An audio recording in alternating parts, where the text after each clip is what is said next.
आपण बनवत आहोत सातपुड्या पाटोड्यांची भाजी. त्याच्यासाठी आपण घ्यायचे शेंगदाणे, बारीक कट केलेला कांदा, टोमॅटो, लसूण, कोथिंबीर आणि खोबरे आणि त्याचबरोबर खसखस. मध्ये आपण लावलेला आहे. नंतर ते आपण खोबरं खिसून घेऊ.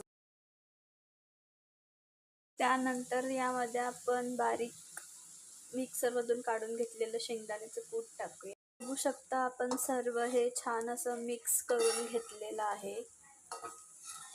नंतर तुम्ही बघू शकता खूप चांगलं असं झालेलं आहे. आता आपण यामध्ये लाल मिर्च पावडर टाकून घेऊया चवीनुसार.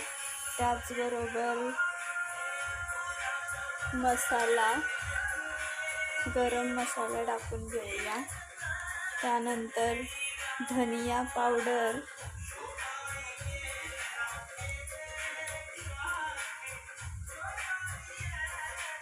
नंतर हळद,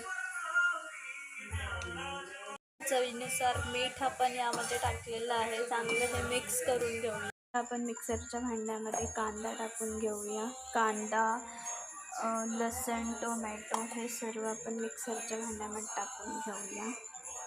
हे थंड होण्यासाठी मसाला काढून घेतलेला आहे ताटामध्ये आणि त्याचबरोबर कढईमध्ये तेल टाकून घेतलेलं आहे आणि आपण याच्यामध्ये जो आपण मिक्सरमधून बारीक काढलेला मसाला आहे तो आपण टाकूया. आता तुम्ही बघू शकता आपण चांगल्या प्रकारे होऊ देऊया हा लालसर.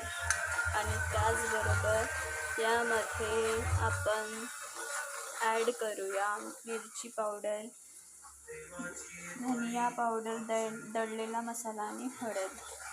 नंतर चवीपुरतं मीठ, चमचा मिरची पावडर, त्याचनंतर धनिया पावडर,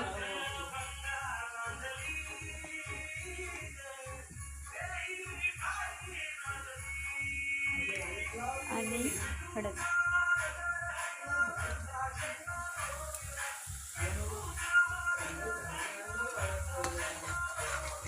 नंतर चांगलं मिक्स करून घेऊया.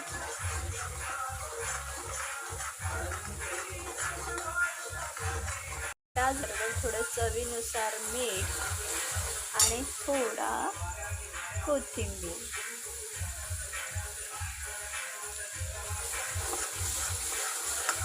थोडं चांगलं होऊ देण्यासाठी आपण थोडं मसाल्याचं पाणी